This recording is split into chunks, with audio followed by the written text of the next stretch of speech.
Hello बच्चों, how are you. मैं रज़ी अख्तर और आज हम लोग last video of structure of atom discuss करेंगे। इससे पहले मैंने आपको क्वांटम नंबर पढ़ाया था बच्चों के क्वांटम नंबर क्या होता है, कितने टाइप्स के होते हैं।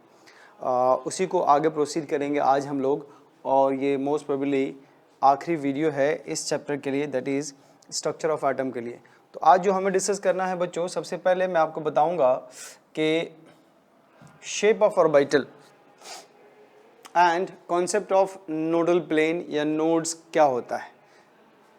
Shape of orbitals and nodal plane के बारे में हम स्टडी करेंगे बच्चों। ये भी इम्पोर्टेंट है, इस पे कॉम्पिटिटिव एग्जाम में भी क्वेश्चन आते हैं और आपके स्कूल में तो आते ही आते हैं। जैसा कि आप जानते हो, जो आपके पास एस ऑर्बिटल है, ऑर्बिटल वो स्फेरिकल शेप का होता है। ये स्फेरिकल शेप का होता है बच्चों। तो देखिए, दैट मीन्स कि इलेक्ट्रॉन के पाए जाने की पॉसिबिलिटी यहाँ पे इक्वली है स्फेरिकल सरफेस पे, ठीक है। तो ये हो गया आपका। और देख सकते हो ये ओरिएंटेशन लेस है, इसमें कोई भी डायरेक्शन नहीं है, आप कह सकते हो। तो ये हो गया S orbital spherical shaped. What about P orbital? P orbital को डम्बल शेप कहते हैं हम लोग, डम्बल शेप। तो देखिए, मान लीजिए ये आपके पास एक्स एक्सिस है और ये वाई एक्सिस है। तो आपने डम्बल शेप बना दिया किस पे? एक्स एक्सिस पे। तो आप इसे पी एक्स बोल दीजिए बच्चे, क्योंकि पी ऑर्बिटल तीन तरह के होते हैं, p x, p y and p z. तो अगर आपने वाई एक्सिस पे बना दिया जस्ट लाइक दिस, तो ये हो जाएगा आपका पी वाई और जेड एक्सिस इसके परपेंडिकुलर होगा। जैसे एक आपका यू हो गया, एक ऐसे एक ऐसे। तो इसमें 3D भी तो बना नहीं सकते, तो ऐसे हमने for the sake of simplicity you tilt कर दिया है इसको। तो ये हो जाएगा आपका पी जेड, ठीक है। तो शेप ऑफ पी ऑर्बिटल कैसा होता है बच्चे? Dumbbell shape. और पी ऑर्बिटल तीन टाइप के होते हैं, p x, p y and p z. X axis पे अगर आपका डम्बल शेप बन रहा हो तो पी एक्स कहलाएगा, वाई पे बन रहा हो तो पी वाई और जेड पे बन रहा हो तो पी जेड कहेंगे। अब आइए डी ऑर्बिटल। इसका शेप होता है double dumbbell shape, double dumbbell shape. ये 5 टाइप्स के होते हैं, आप जानते हो बच्चे। पहला आपका है डी एक्स वाई। तो देखो, अगर आप ये एक्स एक्सिस मानते हो और ये वाई एक्सिस, और इसमें डबल डम्बल, एक डम्बल ये हो गया, एक ये हो गया, अगर आप बनाते हो ऐसे, तो आप इसे कहेंगे डबल डम्बल शेप। और ये आपका डी एक्स वाई है। अच्छा, ये अगर एक्स एक्सिस और ये जेड एक्सिस है तो ये बन जाएगा आपका, बता दीजिए क्या, एक्स जेड। और अगर ये y एक्सिस है और ये z एक्सिस है तो आप इसको डी वाई जेड कह सकते हो। तो देखिए, ये 3 टाइप्स का आपने देख लिया, कौन कौन सा? D x y, d x z and d y z. ये और इसके अलावा जो दो आपके पास है, that is d x square minus y square and d z square. ये दोनों बहुत इंपॉर्टेंट है बच्चों। तो अगर आपका डम्बल शेप एग्जैक्टली एक्सिस पे लाई करे तो आप उसे d x square minus y square बोलेंगे, एग्जैक्टली अगर एक्सिस पे लाई करे तो, ठीक है। अब आप देखिए, ये आपके पास डी जेड स्क्वायर है, ये जेड एक्सिस है मान लो, तो ये इस पे, और इसको हम यू बना देते हैं, इसमें भी इलेक्ट्रॉन पाए जाने की पॉसिबिलिटी होती है, तो आप इसे कहोगे डी जेड स्क्वायर। तो आप बता दीजिए बच्चों, एस ऑर्बिटल का शेप कैसा होता है? स्फेरिकल। पी का कैसा होता है बच्चों? Dumbbell shape. पी कितने टाइप के होते हैं? 3 टाइप के, p x, p y and p z, okay. और डी का शेप कैसा होगा बच्चे? डबल डम्बल शेप, है ना। ये कितने टाइप के होते हैं? 5 टाइप के, d x y, y z, z x, d x square minus y square and d z square. अच्छा, एफ ऑर्बिटल कैसा होता है? तो एफ ऑर्बिटल का जो शेप होता है बच्चों, वो होता है कॉम्प्लिकेटेड, है ना। तो इसको ड्रॉ करना पॉसिबल नहीं है और ना ही रिक्वायरमेंट है। तो बाय द वे, अगर कभी पूछ दे कि एफ का शेप बताइए, तो आप बोल देना कॉम्प्लिकेटेड। इसमें टोटल इसमें 8 लोब्स होते हैं, ठीक है। तो ये था आपका शेप ऑफ ऑर्बिटल। अब जो मोस्ट इंपॉर्टेंट पॉइंट हमें सीखना है वो है बच्चों नोड। ये नोड क्या है? देखो बच्चों, कहा गया कि वो स्पेस, वो प्लेन, वो जगह जहाँ पे इलेक्ट्रॉन के पाए जाने की पॉसिबिलिटी 0 हो। वो स्पेस, वो जगह, वो प्लेन जहाँ पे इलेक्ट्रॉन के मिलने की पॉसिबिलिटी 0 हो, आप उसे नोड कहते हैं। Getting or not? ठीक है, the region where probability of finding electron is zero is called node. ये बताया था मैंने साई स्क्वायर का significance, physical significance of psi square. तो साई स्क्वायर अगर जीरो के बराबर है इसका मतलब ये आपका नोड है बच्चों। अगर साई स्क्वायर की वैल्यू जीरो है दैट मीन्स कि ये आपका क्या है, ये नोड है। यहाँ पे इलेक्ट्रॉन पाए जाने की पॉसिबिलिटी जीरो है। और साई स्क्वायर इक्वल टू अगर 1 है तो आप कहेंगे यहाँ पे मैक्सिमम पॉसिबिलिटी है, और मैक्सिमम पॉसिबिलिटी तो उसी को आप ऑर्बिटल कहते हो। तो साई स्क्वायर इक्वल टू 1 अगर है तो इसका फिजिकल सिग्निफिकेंस ये होता है बच्चों कि यहाँ पे इलेक्ट्रॉन के पाए जाने की पॉसिबिलिटी मैक्सिमम है।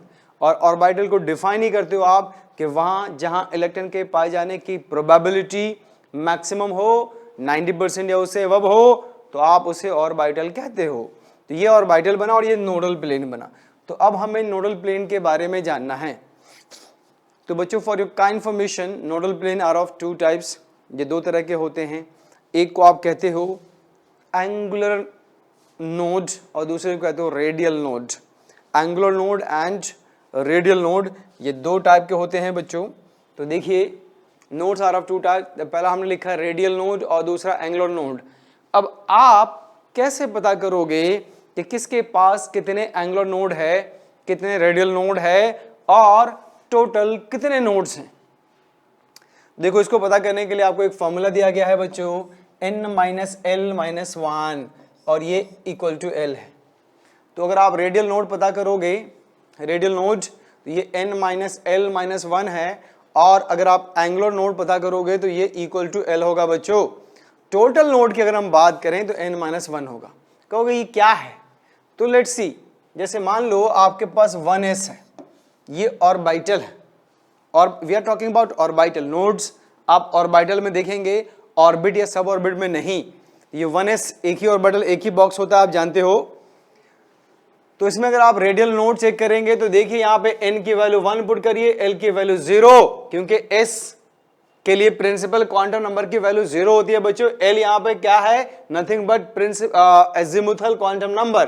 n is principal quantum number. तो यहां से देखो प्रिंसिपल क्वांटम नंबर की वैल्यू 1 पुट करिए, -0 - 1 इक्वल टू 0। दैट मीन्स कि 1s के पास एक भी रेडियल नोड नहीं है। 1s के पास एक भी रेडियल नोड नहीं है बच्चों। और बात करें हम एंगुलर नोड की, तो एंगुलर नोड के लिए मैंने कहा कि आपको एजिमुथल क्वांटम नंबर की वैल्यू चेक कर लेंगे। तो s के लिए l की वैल्यू क्या होती है बच्चों? 0। दैट मीन्स कि 1s आपका नोड फ्री है, इसमें नोड नहीं है, नहीं ना रेडियल नोड है ना ही एंगुलर नोड है। ठीक है, अब आइए व्हाट अबाउट 2s, यहां से क्लियर होगा कुछ हद तक बच्चों। तो आप बताइए रेडियल नोड में यहां पर 2 पुट करो, -0 - 1 इक्वल टू 1 आ गया। इसका मतलब s के पास एक रेडियल नोड है। और एंगुलर नोड की बात करें तो इसमें तो कोई एंगल वैंगल होता ही नहीं है भाई, सिमेट्री है। तो एंगुलर नोड इक्वल टू 0, क्योंकि l की वैल्यू 0 लेते हैं आप for s sub orbit, s orbital. ठीक है बच्चों, तो अब आप देखिए ध्यान से, किसी भी एटम में ये पहला ऑर्बिट है जिसको आपने 1s कहा, और ये ऊपर ये आपका 2s है। इन दोनों के बीच में जो आप गैप देख रहे हो वो कहलाएगा आपका रेडियल नोड। मतलब यहां पे इलेक्ट्रॉन के पाए जाने की पॉसिबिलिटी 0 होगी। गेटिंग माई पॉइंट और नॉट? ठीक है, और एंगुलर नोड तो पॉसिबल ही नहीं है। नहीं तो अब आपसे कोई भी सवाल पूछे तो आप इसका आंसर कर पाओगे। जैसे मैंने कहा कि अब हमारे पास 2px ऑर्बिटल है, इसमें बताइए रेडियल नोड, तो 2 - 1 - 1 इक्वल टू 0। तो इसके पास कोई भी रेडियल नोड नहीं होते, लेकिन एक एंगुलर नोड होगा बच्चे। क्यों? क्योंकि p सब ऑर्बिट के लिए, p ऑर्बिटल के लिए l की वैल्यू आप 1 लेते हो। तो देखिए अब एंगुलर नोड 1 है। अब कौन सा? आपने जो प्लेस किया है बच्चों, जैसे ये x और y एक्सिस में आपने प्लेस किया है, तो y और z जो प्लेन है आपका, y एंड z प्लेन, उसमें तो इलेक्ट्रॉन नहीं है। Getting not? 2px का जो y और z प्लेन है उसमें इलेक्ट्रॉन के पाए जाने की पॉसिबिलिटी 0 है। x और y में तो आपको दिख रहा है भाई, xy प्लेन में आपको इलेक्ट्रॉन क्लाउड दिख रहा है, लेकिन y एंड z एक्सिस पे इलेक्ट्रॉन के पाए जाने की पॉसिबिलिटी 0 है, और वही आपका कहलाएगा रेडियल नोड। अब बताइए, सॉरी एंगुलर नोड। अब 2px में बताओ, तो रेडियल नोड इक्वल टू क्या लिखो? 3 P की वैल्यू 1 माइनस 1 इक्वल टू 1 और एंगुलर नोड इक्वल टू 1, फिर वही आ गया भाई। नहीं तो अगर आप इसमें रेडियल नोड दिखाओगे तो ऐसे दिखा दो, इसको खाली रखना और फिर इसको फिल कर देना। देखो ये जो स्पेस बच गया वो आपका रेडियल नोड होगा।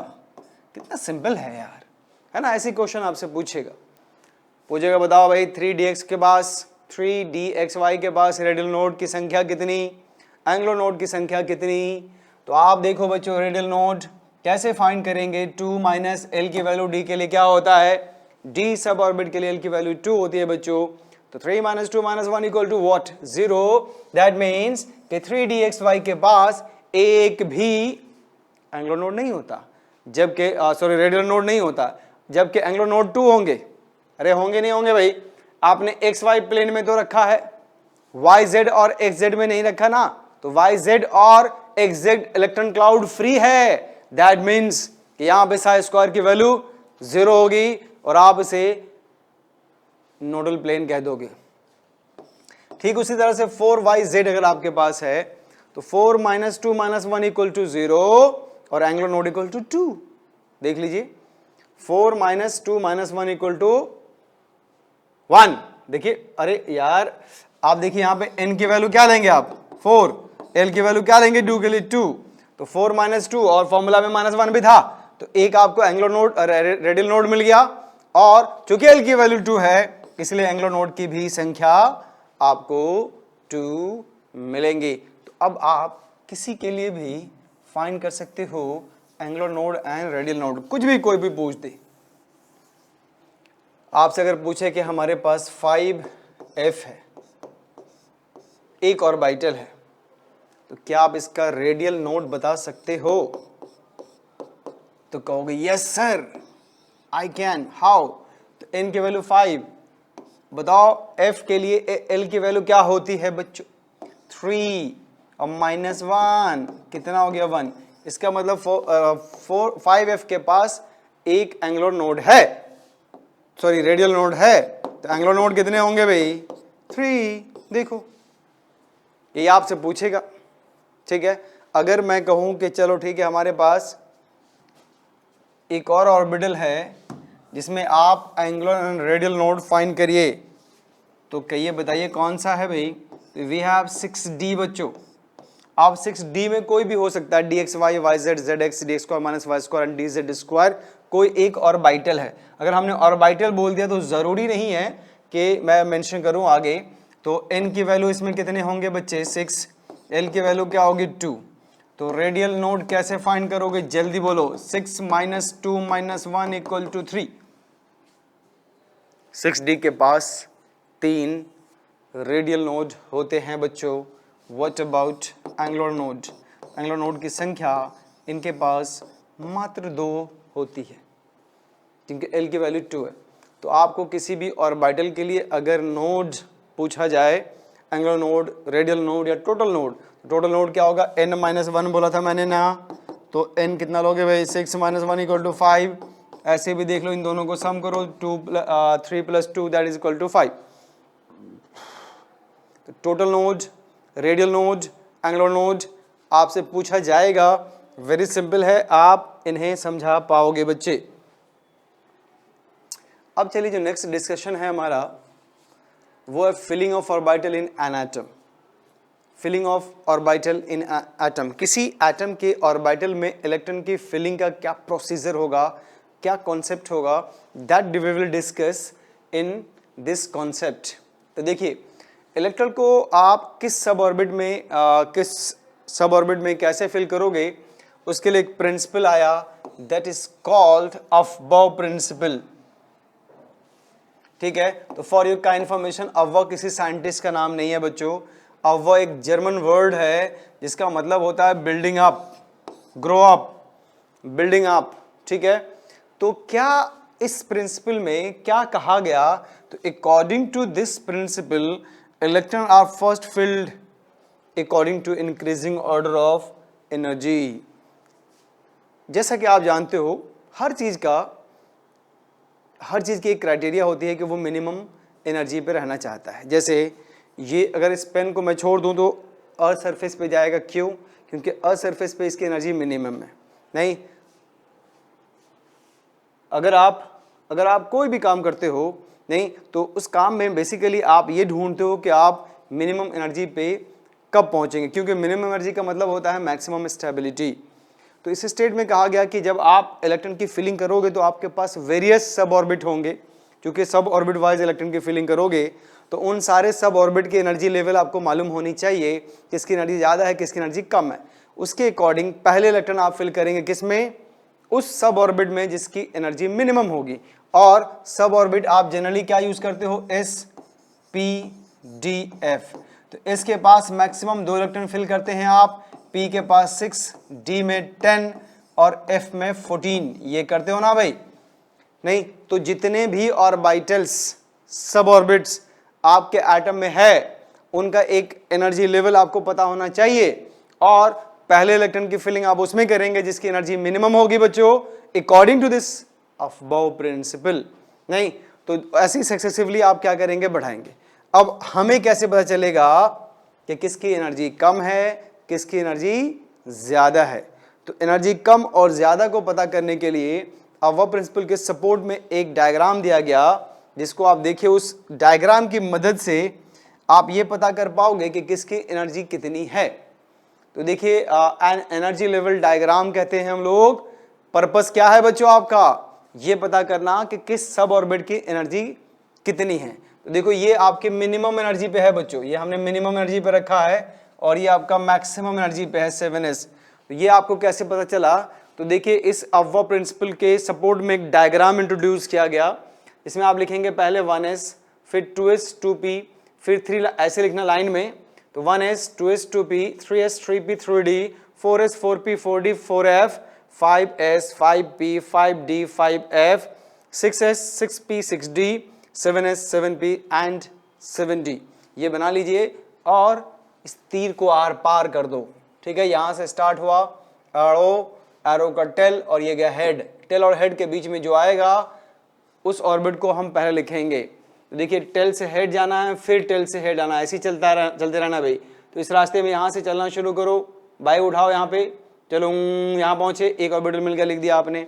फिर यहाँ फिर बाइक घुमाओ, यहाँ पहुँचो, और फिर देखो 2s मिला, लिख दिया। उसके बाद फिर 2p मिला, 3s, फिर 3p 4s, 3d 4p 5s, देखिए यहाँ पे 4d 5p एंड 6s। उसी तरह से 4f 5d 6p and 7s आया, then 5f 6d 7p and 7d आया। तो जो सीक्वेंस आपको मिला है बच्चों वो ये मिला है। तो आप बताओ इस s में कितने इलेक्ट्रॉन फिल कर सकते हो आप? 2, इसमें 2, p में 6, इसमें 2, इसमें 6, इसमें 2, d में कितने भाई? 10, 6, 2, 10, 6, 2, 10, 14, 10, 6, 2, 14, 10, 6, 2।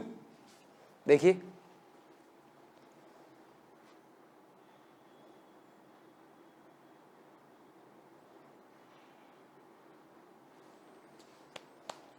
समझ में आया कि नहीं आया भाई? तो जब आप इलेक्ट्रॉन की फिलिंग करोगे तो इस डायग्राम की मदद से आप ये पता कर लेना कि इलेक्ट्रॉन की फिलिंग हम कैसे करेंगे। तो पहले इलेक्ट्रॉन आप फिल करेंगे 1s में, then 2s, then 2p, 3s 3p, 4s 3d 4p 5s, 4d 5p 6s 4f, 5d 6p 7s, then आया आपका क्या 7p के बाद क्या है बच्चों जरा देखिए 1s 2s 5s 6s 7s। ये जो लास्ट में होगा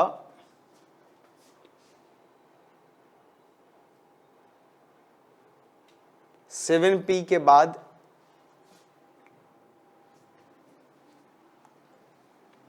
सेवन डी। ठीक है, तो देखो बच्चों इसको इस डायग्राम से आप ये पता कर लोगे। जैसे मान लो आपसे कहा गया कि write down electronic configuration of zinc 30। तो जिंक 30 का इलेक्ट्रॉनिक कॉन्फ़िगरेशन आप कैसे लिखोगे? बताइए। ये डी है, जिंक 30, तो आप यहाँ से फिल करो 2 2 4 2 6 2 8 10 12 18 20 और 10, यहाँ तक आ गया आपका बस। तो जिंक इलेक्ट्रॉनिक कन्फिग्रेशन कैसे लिखोगे आप? 1s2 2s2 2p6 3s2 3p6 4s2 3d10, ये हो गया इलेक्ट्रॉनिक कन्फिग्रेशन ऑफ जिंक 30। अब मैं आपको इसमें एक शॉर्ट ट्रिक बताता हूं जिससे आप इसको सीक्वेंस वाइज याद रखेंगे। ठीक है, कैसे याद रखेंगे सीक्वेंस वाइज? तो देखो बच्चों,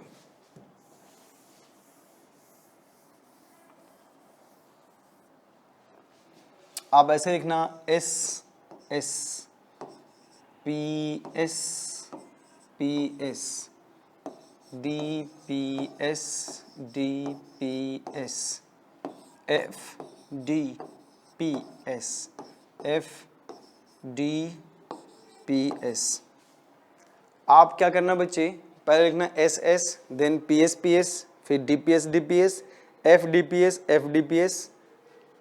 और जैसा कि आप जानते हो बच्चों, जो एस है वो 1 से स्टार्ट होगा, एस विल स्टार्ट फ्रॉम 1, तो 1 ये क्या होगा 2 3 4 5 6 7 8 तक हमने लिख दिया।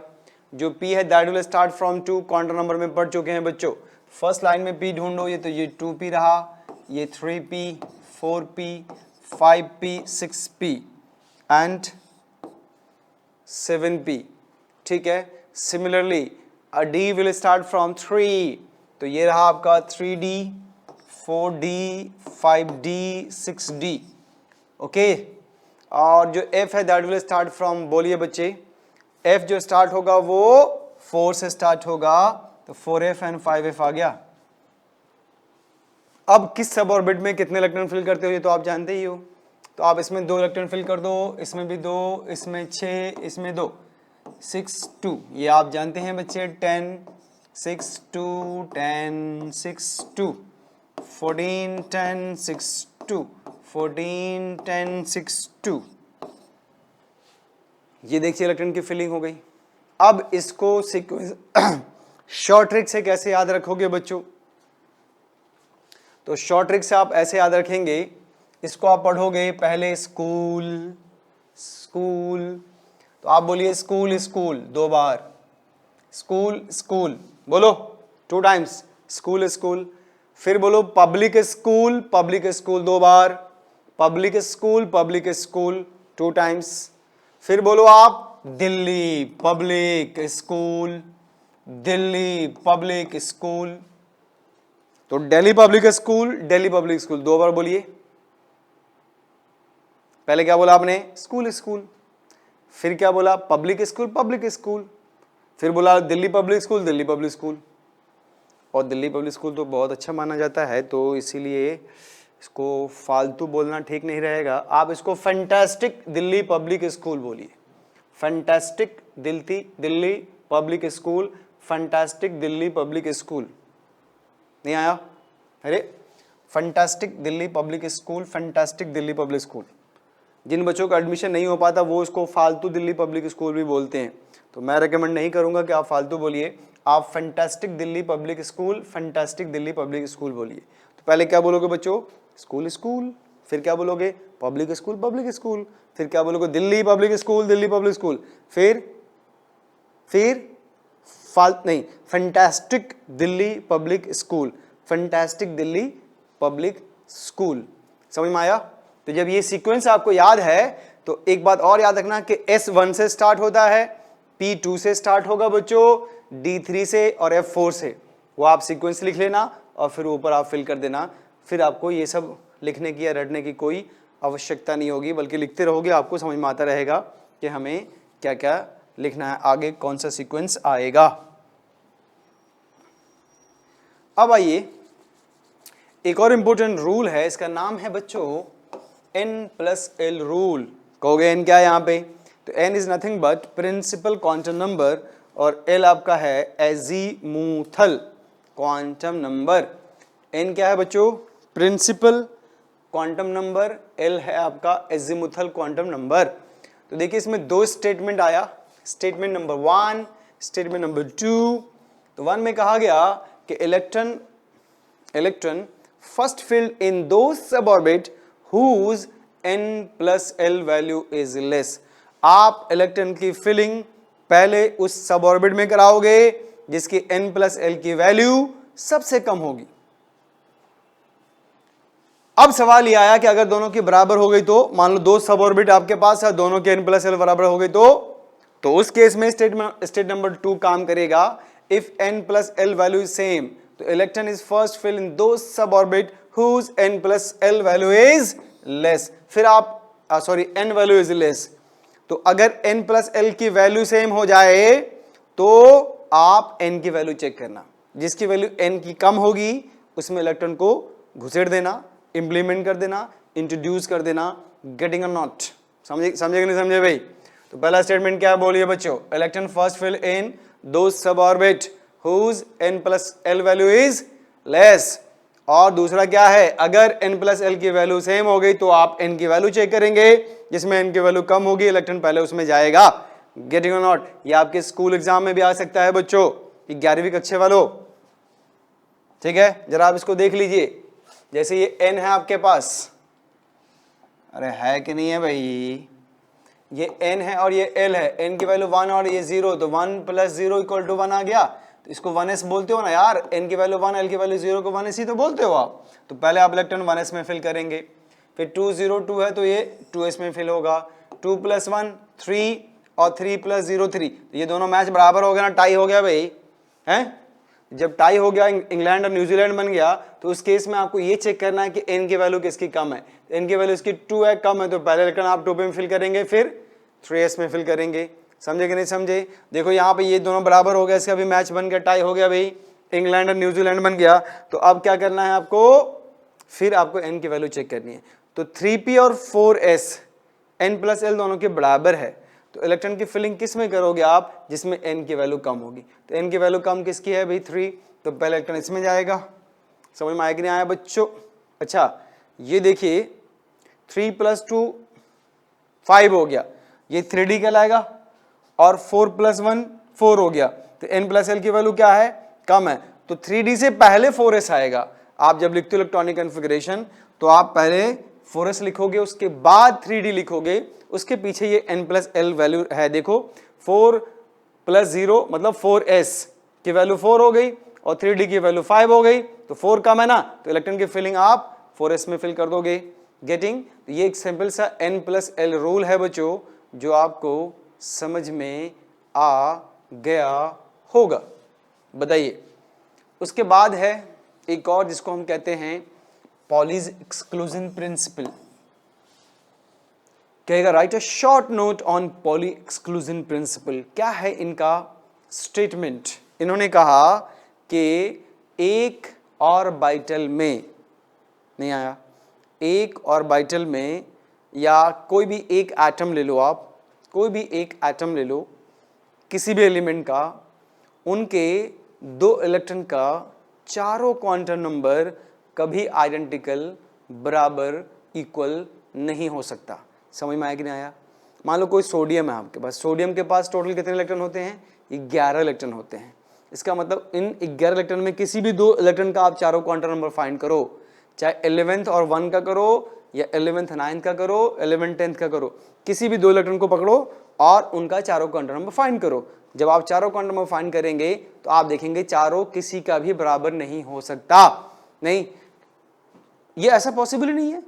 मान लो भाई एक मोबाइल नंबर दो इंसान का कैसे हो सकता है, क्योंकि आपने क्वांटम नंबर को तो एड्रेस ऑफ इलेक्ट्रॉन कहा था, तो दो इलेक्ट्रॉन का सेम एड्रेस तो हो ही नहीं सकता। नहीं, तो इसी को एक प्रिंसिपल के फॉर्म में पॉलीज ने एक्सप्लेन किया, जिसको आप कहते हैं Pauli's exclusion principle. That is कि according to this principle no two electron can have all four quantum number identical. No two electrons of an atom can have all four quantum number identical. आगे कहा गया कि maximum 3 of them may be identical but fourth one must be different.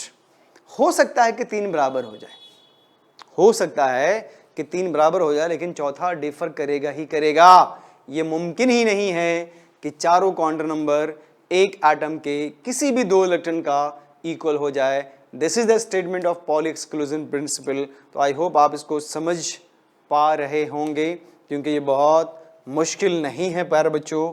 तो अब आइए देखिए, जैसे मान लीजिए कार्बन है आपके पास, कार्बन के पास टोटल इलेक्ट्रॉन कितने होते हैं 6 होते हैं बच्चों। इसके फोर्थ इलेक्ट्रॉन का हमने 4 क्वांटम नंबर फाइंड करा, जो आपने सीखा है क्वांटम नंबर फाइंड करना भी।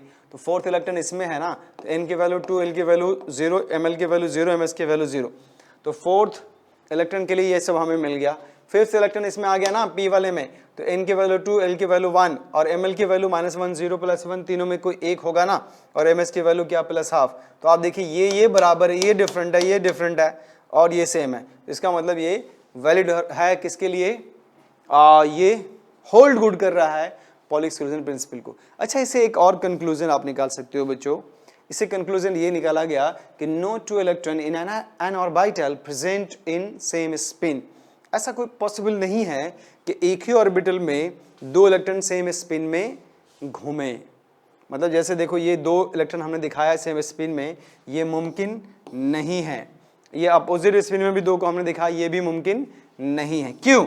क्योंकि अगर ऐसा हो गया तो इनके चारों क्वांटम नंबर बराबर हो जाएंगे। अगर ऐसा हो गया तो इनके चारों क्वांटम नंबर बराबर हो जाएंगे। कैसे? जैसे मान लो ये 2s है, इसके बॉक्स में दो इलेक्ट्रॉन, अगर आपने ऐसे फिल कर दिया तो इसमें बाकी सब तो सेम ही मिलेगा आपको। n की वैल्यू 2, l की वैल्यू 0, ms की वैल्यू भी 0 दोनों के लिए। और अगर आप ये ml है, ms लोगे तो अगर आपने इसको +½ लिखा तो इसको भी तो +½ लिखेंगे, तो दोनों चारों सेम हो जाएगा। तो ये पॉसिबल नहीं है कि आप एक ऑर्बिटल में, एक बॉक्स में दो इलेक्ट्रॉन को सेम स्पिन में प्लेस करो। हाँ, डिफरेंट ऑर्बिटल में प्लेस कर सकते हो, लेकिन सेम में पॉसिबल नहीं है।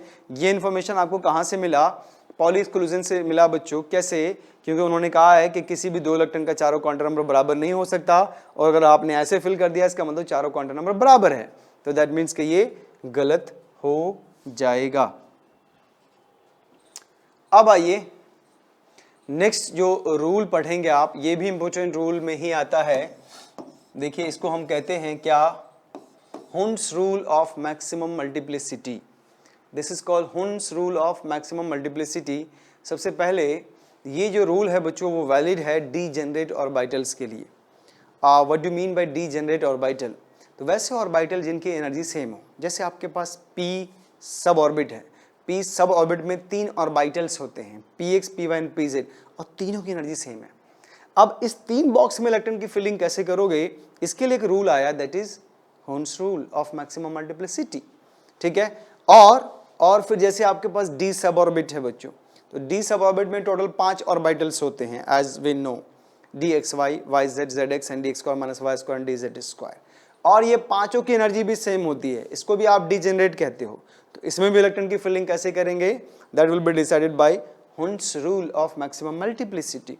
फिर f अगर आपके पास सब ऑर्बिट है, तो f सब ऑर्बिट के पास टोटल 7 ऑर्बिटल्स होते हैं। उन 7 ऑर्बिटल्स में इलेक्ट्रॉन की फिलिंग आप कैसे करोगे, ये भी गवर्न करेगा, ये भी आपको बताएगा कौन?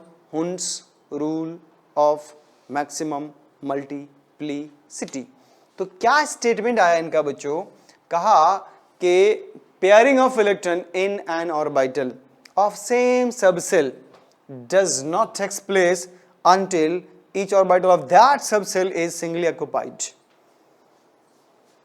कहा कि अगर मान लीजिए आपके पास एक एटम के पास 3 ऑर्बिटल्स हैं, डीजेनरेट ऑर्बिटल्स, तो इसमें जब आप इलेक्ट्रॉन की फिलिंग करोगे तो पहले सारे ऑर्बिटल चाहता है कि हमें एक एक इलेक्ट्रॉन मिल जाए, है ना। मतलब आप एक इलेक्ट्रॉन यहां फिल करोगे, एक यहां फिल करोगे, एक यहां फिल करोगे।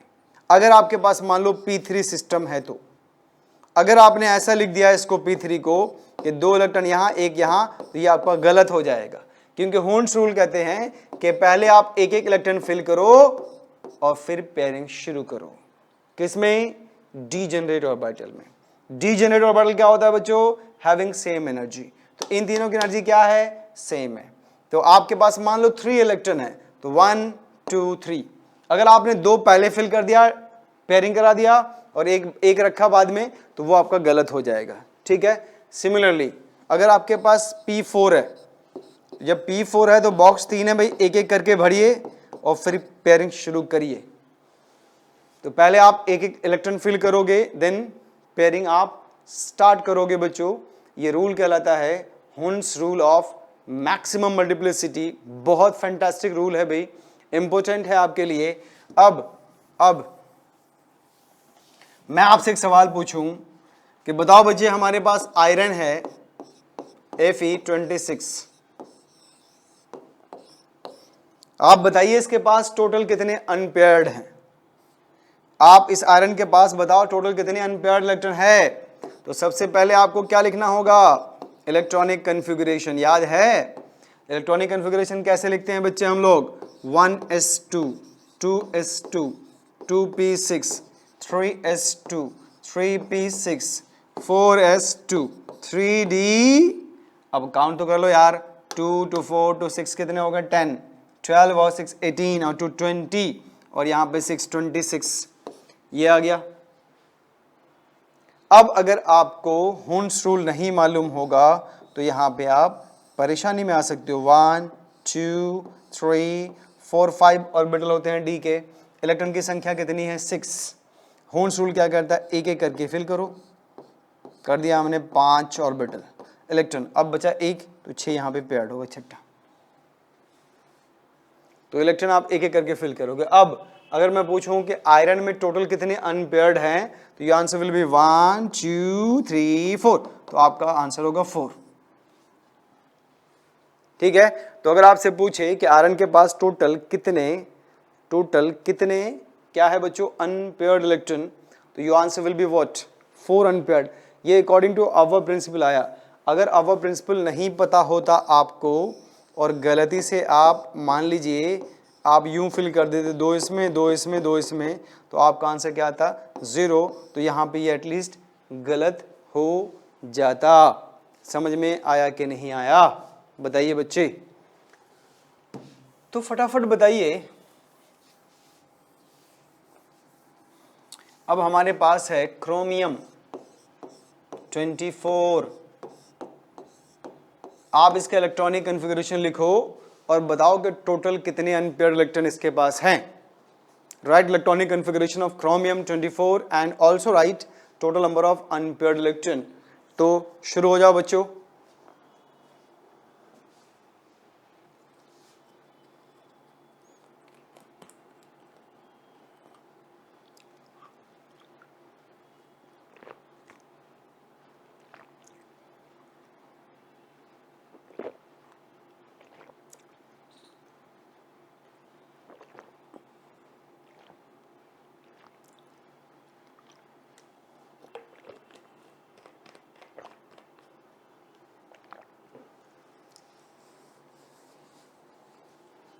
डन। क्रोमियम 24 बहुत ही फेमस है बच्चों, आपके स्कूल में भी मिलेगा, कॉम्पिटिटिव एग्जाम में भी मिलेगा। तो जैसे मैंने आपको बताया कि पहले हम लोग क्या लिखेंगे, इलेक्ट्रॉनिक कन्फिगरेशन लिखेंगे। तो कैसे लिखोगे, स्कूल 1s2 2s2 स्कूल, फिर public school 2p6 1s2 2s2 2p6 3s2 3p6। देखो school school public school public, उसके बाद फिर आएगा भाई स्कूल, कितने हो गए 4s2, और उसके बाद आएगा 3d दिल्ली पब्लिक स्कूल, और डी में टोटल कितने हो गए 20 है, ये 4, कितना आया 4। लेकिन चूंकि ये एक बहुत ही इंपॉर्टेंट है। क्या इंपॉर्टेंट है बच्चों, तो याद करिए आपने पढ़ा है कि half filled and full filled orbitals are more stable than incompletely filled orbital. और अच्छी बात यह है कि एस और डी के बीच एनर्जी गैप बहुत कम है। ध्यान सुनिए, इन दोनों के बीच एनर्जी गैप बहुत कम है। तो अगर हम ऐसा करें कि इसके पास 2 इलेक्ट्रॉन है और इसके पास 4 इलेक्ट्रॉन है, इसका 1 इलेक्ट्रॉन इसमें हम कुदा दें, जंप करा दें, तो क्या होगा बच्चे, ये बनेगा 4s1। अच्छा ये बताओ इसके पास मैक्सिमम कितने इलेक्ट्रॉन रख सकते हो आप, 2। तो 2 क्या हो गया फुल फील्ड, और 1 कर दिया तो हाफ फील्ड। तो ये फुल फील्ड से हाफ फील्ड बना, ज़्यादा फर्क नहीं पड़ेगा। और इसको आप कहते हो इनकम्प्लीटिव फील्ड। क्यों, क्योंकि D10 और D5, अगर D5 है तो हाफ फील्ड कहलाएगा और D10 है तो फुल फील्ड कहलाएगा। अगर आपने एक इलेक्ट्रॉन को इसमें कुदा दिया तो 3D5 हो गया ना, तो ये कहलाएगा आपका हाफ फील्ड। तो half filled and full filled orbitals are more stable than incompletely filled. इसका मतलब ये है कि जो इलेक्ट्रॉनिक कन्फिगरेशन हम लोग लिखेंगे फॉर क्रोमियम वो अफवा प्रिंसिपल के अकॉर्डिंग गलत हो जाएगा। मतलब जिसने जो बताया गया था इलेक्ट्रॉन कैसे फिल करेंगे, तो ये आपका एक्सेप्शनल बना। आप ऐसे लिखेंगे 1s2 2s2 2p6 3s2 3p6 then 4s1 आएगा बच्चे और 3d5 आएगा। देखिए क्यों ये इंपॉर्टेंट है। इसके पास सिर्फ एक बॉक्स होता है, उसमें आपने एक इलेक्ट्रॉन फिल किया होगा, और डी के पास टोटल नंबर ऑफ बॉक्सेस होते हैं 1 2 3 4 5 1 2 3 4 5। इसमें एक एक इलेक्ट्रॉन ईच फिल करना शुरू करो अकॉर्डिंग टू हुंस रूल। तो हुंस रूल के अकॉर्डिंग अब देखो total number of unpaired electron कितने हैं बच्चे। अनपेयर्ड इलेक्ट्रॉन की संख्या इसमें 6 है। तो अगर आपको ये कॉन्सेप्ट नहीं पता होगा तो फिर आप परेशानी में आ जाओगे, क्योंकि आप यहाँ पे 4s2 3d4 लिख दोगे ना, तो आपका 4 अनपेयर्ड आएगा जो कि गलत हो जाएगा। प्यारे बच्चों समझ में आया कि नहीं? कहोगे और कोई एक्सेप्शनल है सर? यस, एक और है, कॉपर 29। कॉपर 29 भी एक्सेप्शनल है। तो जरा आप इसका भी इलेक्ट्रॉनिक कन्फिगरेशन लिखिए, इसमें भी नंबर ऑफ अनपेयर्ड इलेक्ट्रॉन बताइए बच्चों।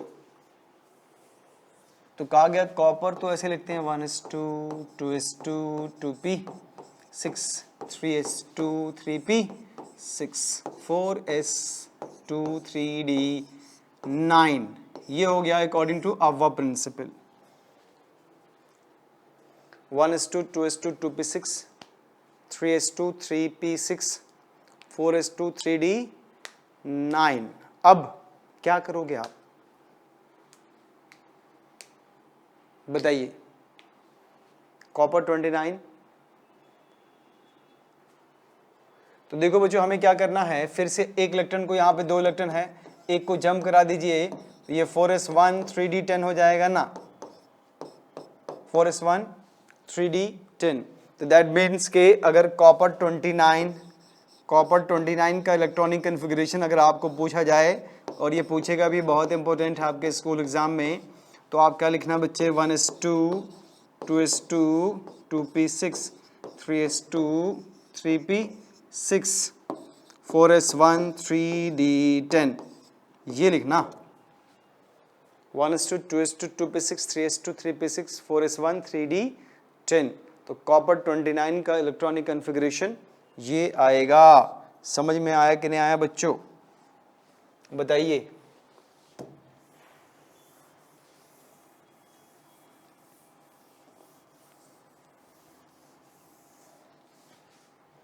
अब अगर आपसे कहा जाए कि राइट इलेक्ट्रॉनिक कन्फिगरेशन ऑफ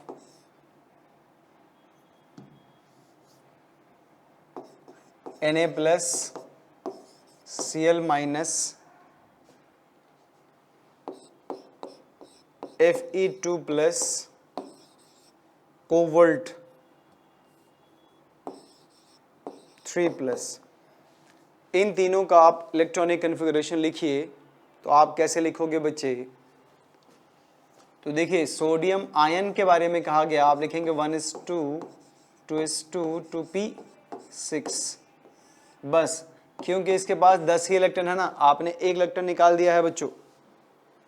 तो 1s2 2s2 2p6। अब आप देखिए Cl माइनस है इस पे, तो क्या लिखोगे 1s2 2s2 2p6 3s2 3p6। अगर क्लोरीन होता सिर्फ तो आप 3p5 लिखते, लेकिन इस पे एक माइनस चार्ज है बच्चों, एक और इलेक्ट्रॉन आ गया ना, तो आप लिखेंगे 1s2 2s2 2p6 3s2 3p6। अच्छा Fe2 प्लस आयरन 26, तो आप लिखेंगे 1s2 2s2 2p6 3s2 3p6 4s2 3d, यहाँ पे गलती कर सकते हो आप बच्चे 3d6। ये तो हो गया सिर्फ आयरन के लिए, न्यूट्रल आयरन के लिए। लेकिन आप देखिए यहाँ पे 2 पॉजिटिव है, तो 2 पॉजिटिव आप कहाँ से निकालोगे, इन से निकालोगे या इन से निकालोगे?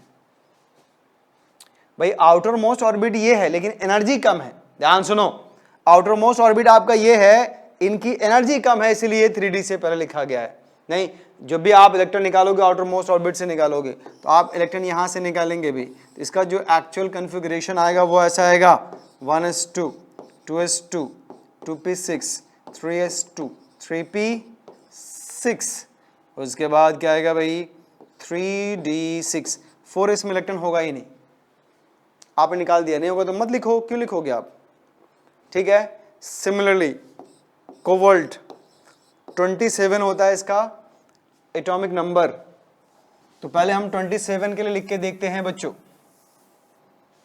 क्या लिखोगे आप 27 के लिए electronic configuration, that is 1s2 2s2 2p6 3s2 3p6 4s2 3d7, देखिए 27 के लिए यही तो होगा यार, 1s2 2s2 2p6 3s2 3p6 4s2 3d7, 4s2 20 हो गया और 7 यहाँ। अब आपको CO3 प्लस मतलब 3 इलेक्ट्रॉन निकालने, तो 2 तो यहाँ से गायब होगा और 1 यहाँ से गायब होगा, नहीं आया तो आप लिखिए 1s2 2s2 2p6 3s2 3p6 और 3d6 आ जाएगा, या तो आप 4s0 लिख दो 3d6, या जब इलेक्ट्रॉन नहीं है तो क्यों लिखोगे आप, नहीं। तो देखो बच्चे आउटर मोस्ट ऑर्बिट से आपको इलेक्ट्रॉन निकालना होगा, अगर उस पर प्लस आया तो ये बात याद रखना, ऐसा नहीं कि बाहर के डी से निकाल दिया, तो आप 3d को आप आउटर मोस्ट नहीं कह रहे ना, यहाँ पे 4s आपका आउटर मोस्ट है, समझ में आया कि नहीं आया बताइए। अब आइए, ये क्यों कहा गया कि half filled and full filled orbitals are more stable as compare to incompletely filled orbital, तो इसके 2 रीजन है बच्चों। पहला है symmetry, first reason is what, symmetry, और दूसरा है एक्सचेंज एनर्जी। फर्स्ट है सिमेट्री, दूसरा है बच्चों एक्सचेंज एनर्जी। तो देखिए अगर आपके पास हाफ फील्ड है, जैसे हमने P का एग्जाम्पल लिया है, तो P3 और P6 ये half filled and full field है। देखो ये भी सिमेट्री और ये भी symmetry, equal distribution of electron हुआ है, यहाँ भी इक्वल डिस्ट्रीब्यूशन ऑफ इलेक्ट्रॉन हुआ है। इसीलिए अगर आपके पास P3 है बच्चों या P6 है, तो ये दोनों ज़्यादा स्टेबल होगा क्योंकि इसमें सिमेट्री है, ठीक है। और दूसरा रीजन बताया गया एक्सचेंज एनर्जी। अब ये एक्सचेंज एनर्जी क्या है, जरा ध्यान से सुनिए बच्चे। जैसे मान लो ये वाला इलेक्ट्रॉन है और इन सब की एनर्जी सेम है, तो ये इनसे एक्सचेंज कर सकता है, ये इनसे कर सकता है, ये इनसे कर सकता है, ये इनसे और ये इनसे। तो 1 2 3 4 ये इलेक्ट्रॉन 4 से एक्सचेंज कर सकता है, ये वाला 1 2 3 से कर सकता है, ये वाला 2 से कर सकता है और ये वाला 1 से। तो टोटल एक्सचेंज एनर्जी कितनी होगी बच्चे, 10। टोटल एक्सचेंज एनर्जी कितनी हो गई, 10। तो अगर हाफ फील्ड है तो 10 और फुल फील्ड होगा, तो 10 नीचे वाला भी तो एक दूसरे से एक्सचेंज कर सकता है। तो नीचे वाले अगर 10, अगर आपके पास 3d5 है तो एक्सचेंज एनर्जी कितने होंगे बच्चे, 10, और 3d10 है तो एक्सचेंज एनर्जी कितनी होगी, 20। तो जिसकी एक्सचेंज एनर्जी जितनी ज़्यादा होगी आप उनको उतना ज़्यादा स्टेबल मानोगे। तो देखो D के लिए मैक्सिमम क्या है, 20 है, उसके जस्ट नीचे आएगा 10, बाकी केसेस में 10 से नीचे ही वैल्यू आएगी। तो इसीलिए आपको कहा गया कि half filled and full filled orbital ज़्यादा स्टेबल होगा as compare to incompletely filled orbital. Getting or not, very very important बच्चों। तो आई होप आप इसको समझ पा रहे होंगे। अब आइए, मैंने आपसे एक सवाल पूछा है कि an electron for an atom is 2k 8l 9m and 2n। देखिए electron for an atom is 2k 8l 9m and 2n। Find atomic number. पहला आपको फाइंड करना है बच्चों एटॉमिक नंबर, दूसरा बताना है number of electron in s sub orbit या subshell, number of electron in p subshell, number of electron in d subshell, number of unpaired electrons. ये 5 इंफॉर्मेशन, दीज 5 इंफॉर्मेशंस आपको देना है। तो जरा आप सोचिए क्या होगा बच्चे, फाइनल आंसर ऑफ योर्स, आपका फाइनल आंसर क्या होगा, फटाफट बताइए।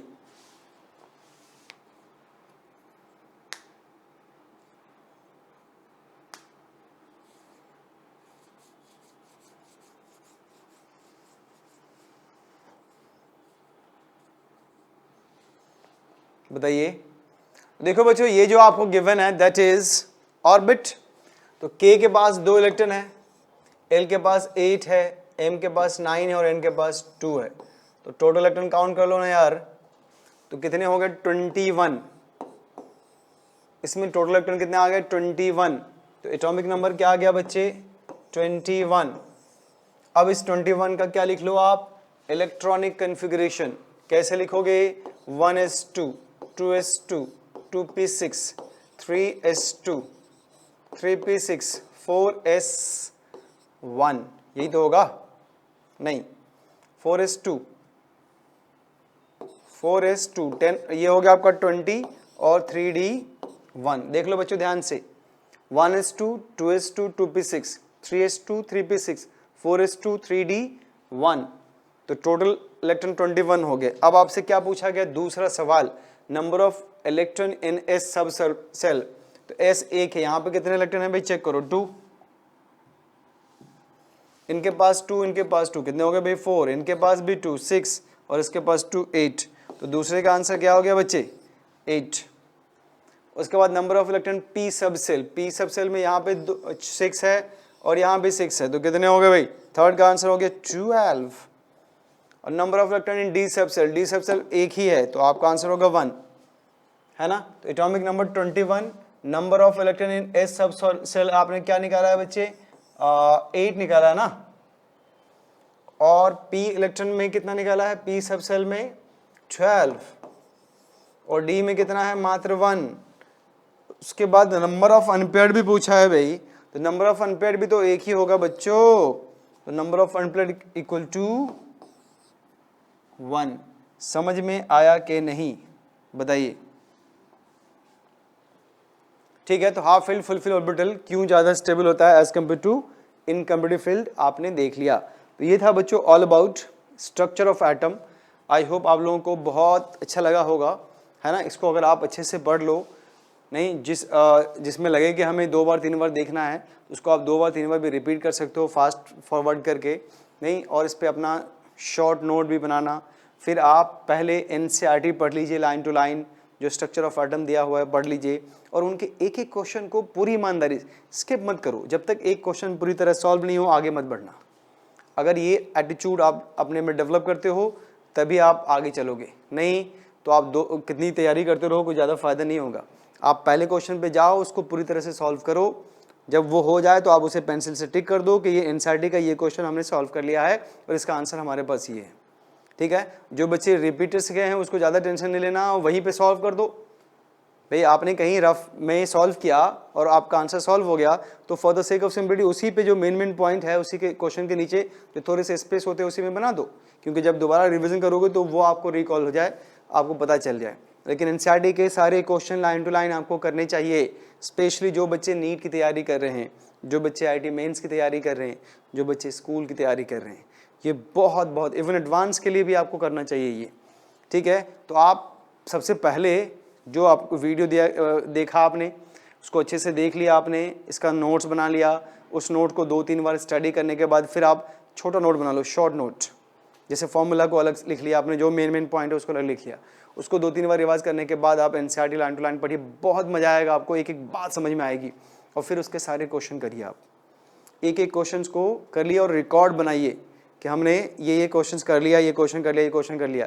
ऐसा ना हो कि फिर 2 महीने के बाद फिर से आप शुरू करें, नहीं। जो हमने टाइम इन्वेस्ट कर दिया है जिस क्वेश्चन पे वो वर्थ होना चाहिए, मतलब वो हमारा रिकॉल होना चाहिए। उसे रिकॉल करने के लिए कुछ भी आप हरकत कर सकते हो, या तो आप वहीं लिख लो या आप अपना बना के रख लो, ताकि इसको हम प्रॉपरली रिवाइज कर पाएँ। ठीक है बच्चों, तो ऑल द बेस्ट। और नेक्स्ट क्लास में हम लोग नेक्स्ट चैप्टर स्टार्ट करेंगे, दैट इज व्हाट, जो थर्ड चैप्टर है प्रेडिक्ट क्लासिफिकेशन। तो मोल कॉन्सेप्ट और ये कर लो, फिर इसमें मैं शीट भी डिस्कस करूंगा, very important and branded questions मैं दोनों ही चैप्टर पर डिस्कस करूंगा, नहीं तो तो नेक्स्ट जो होगा जो स्टडी करेंगे हम लोग दैट इज़ प्रेडिक्ट क्लासिफिकेशन। ठीक है बच्चों, अपना ख्याल रखिए, अपने पेरेंट्स का भी ध्यान रखिए। बाय।